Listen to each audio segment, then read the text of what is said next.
Phone tapping case విచారణలో మరో కీలక మలుపు చోటు చేసుకుంది. గత కొద్ది రోజులుగా వరుసగా బీఆర్ఎస్ కీలక నేతలను విచారిస్తున్నటువంటి ప్రత్యేక దర్యాప్తు బృందం తాజాగా మరొక కీలక నేతను విచారణకు పిలిచింది.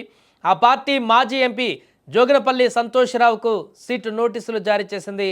ఇవాళ విచారణకు రావాలంటూ నోటీసుల్లో పేర్కొంది. దీంతో ఇవాళ మధ్యాహ్నం 3 గంటలకు జూబ్లీహిల్స్లోని ఏసీపీ కార్యాలయంలో సిట్ అధికారుల ఎదుట విచారణకు హాజరు కానున్నారు.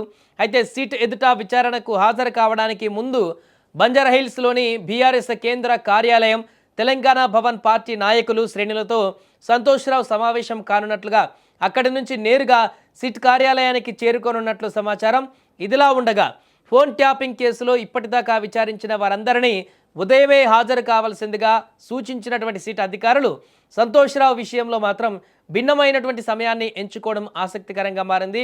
బీఆర్ఎస్ మాజీ మంత్రులు హరీష్ రావు, కేటీఆర్తో పాటు ఇతర పార్టీల నాయకులు, అధికారులు, మాజీ అధికారులు, సాక్షుల్ని కూడా నిర్ణీత తేదీలో ఉదయం 11 గంటలకు విచారణకు హాజరు కావాలని సిట్ సూచించింది.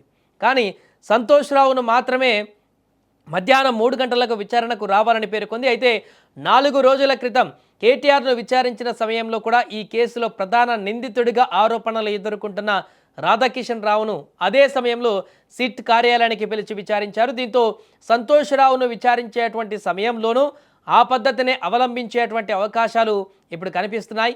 ఏదేమైనా కూడా ఫోన్ ట్యాపింగ్ వ్యవహారంలో వరుసగా బీఆర్ఎస్ నేతలను విచారిస్తున్నటువంటి సిట్ దర్యాప్తు బృందం ఇప్పుడు తాజాగా సంతోష్రావును కూడా విచారణకు పిలవడం అయితే హాట్ టాపిక్గా మారింది.